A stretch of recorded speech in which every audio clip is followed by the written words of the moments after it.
अस्सलाम वालेकुम दोस्तों, उम्मीद करता हूँ आप लोग बिल्कुल खैरियत से होंगे। आज हम बात करेंगे एक्सप्रेस एंट्री और पीएनपी प्रोग्राम्स की।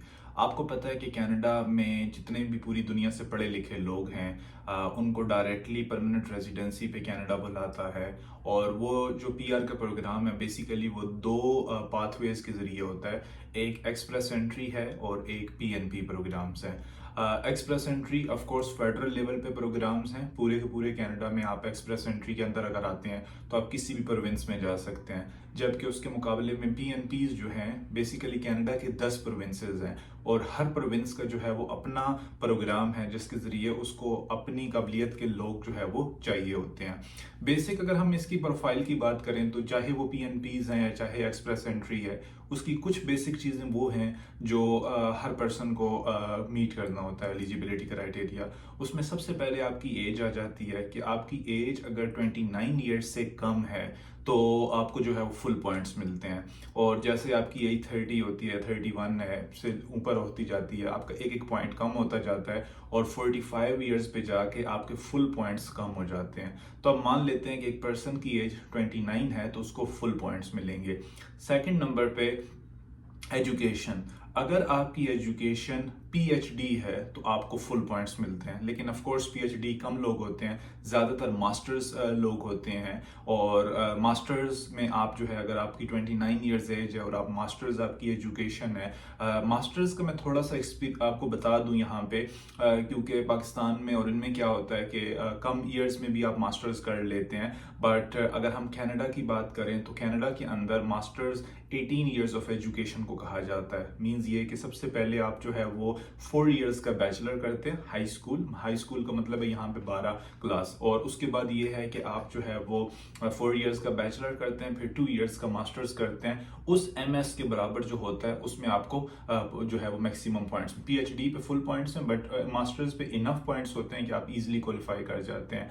मिनिमम एक्सपीरियंस 1 साल का एक्सपीरियंस रिक्वायर्ड है। अगर आपके पास 1 साल का एक्सपीरियंस है आप एक्सप्रेस के अंदर अपनी जो है वो प्रोफाइल को क्रिएट कर सकते हैं। लेकिन अगर आपका 3 से ज्यादा साल का एक्सपीरियंस है तो आपको मैक्सिमम पॉइंट्स मिलते हैं। ज्यादातर लोग आउटसाइड से अप्लाई कर रहे होते हैं, तो अगर आपका किसी भी फील्ड में 3 साल से ज्यादा का एक्सपीरियंस है तो आपको जो है वो मैक्सिमम पॉइंट्स मिलते हैं। उसके बाद आपकी कुछ बेसिक चीजें आ जाती हैं, ठीक है, जिनमें आपने करना होता है, लेकिन वो सारी बाद के स्टेप्स हैं। अभी जो बेसिक आपने देखना है वो ये कि क्या आपकी एज विद इन 29 ईयर्स से कम या अप टू 45 ईयर्स है, नंबर 1। नंबर 2, क्या आपकी एजुकेशन मास्टर्स है, ये मास्टर के इक्विवेलेंट है। नंबर 3, क्या आपके पास एक्सपीरियंस 3 साल या 3 साल से ज्यादा है।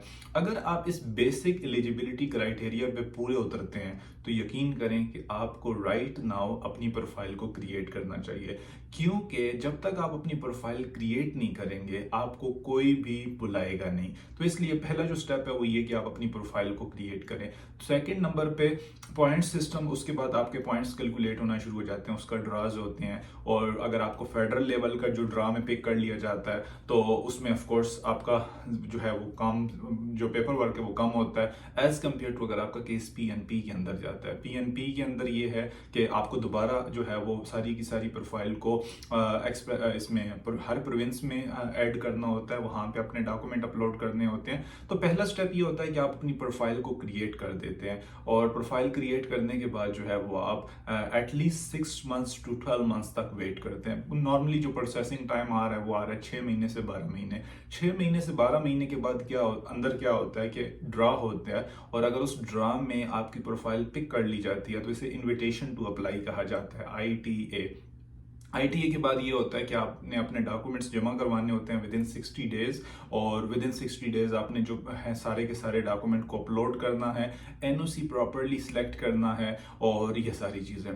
तो अब सवाल ये पैदा होता है कि इन सारे प्रोसेस में लॉयर का रोल कहाँ पे आता है या एक एक्सपीरियंस्ड कंसल्टेंट का रोल कहाँ पे आता है। देखिए, एक्सपीरियंस्ड कंसल्टेंट की ज़रूरत आपको शुरू से ही होती है। क्यों? क्योंकि उसने आपको गाइड करना होता है कि स्टार्टिंग में सबसे पहले आपको क्या क्या चेकलिस्ट चाहिए, यानी कि आपके पास सारे के सारे डॉक्यूमेंट रेडी हों प्रोफाइल क्रिएट करने के लिए। उसमें एक नहीं, दो नहीं, बहुत ज़्यादा डॉक्यूमेंट्स चाहिए होते हैं, नंबर 1। नंबर 2 चीज़ ये, उसके बाद उसने ये सिलेक्ट करना होता है कि आपको कौन से ऑक्यूपेशन के अंदर जो है वो अपने आप को सिलेक्ट करना है, कौन सा एनओसी कोड सिलेक्ट करना है, कौन से टीयर कोड सिलेक्ट करना है। मीन्स ये कि यहाँ पे स्पेसिफिक ऑक्यूपेशंस को जो है वो लिया जा रहा होता है। एक सादा सी एग्जांपल देता हूँ आपको जस्ट समझाने के लिए कि आप एज अ बिजनेस मैनेजर काम कर रहे हैं, ठीक है, किसी भी फील्ड के अंदर आप एज अ बिजनेस मैनेजर काम कर रहे हैं, लेकिन यहाँ पे लेट्स से सेल्स सुपरवाइजर की जरूरत है, या यहाँ पे मान लेते हैं कि हम लेट्स से सेल्स रिप्रेजेंटेटिव की जरूरत है। अभी अगर आप अपनी प्रोफाइल में बिजनेस मैनेजर लिख लेंगे, आपको आईटीए नहीं आएगा। वजह क्या है? क्योंकि यहाँ पे ऑक्यूपेशन डिफरेंट है। इसी तरीके से अगर आप डिफरेंट हैं, कोई भी फील्ड में डिफरेंट है, तो यहाँ पे एक्सपीरियंस कंसल्टेंट की जरूरत पड़ती है, जो आपके लिए राइट जो है वो सिलेक्ट करता है कि आपको कहाँ पे टारगेट करना है, और सेकेंडली आपके सारे डॉक्यूमेंटेशन में आपकी हेल्प करता है। कहीं पे भी कमजोरी होती है वहां पे आपको गाइड करता है कि हम इसको किस तरीके से इंप्रूव कर सकते हैं। तो अगर आप बेसिक एलिजिबिलिटी को पूरा करते हैं तो आपको जरूर अप्लाई करना चाहिए। अगर आपको कोई भी रेलिवेंट क्वेश्चन है, नीचे मेरा कॉन्टैक्ट नंबर है, राब्ता जरूर करें। Thank you so much for watching my video.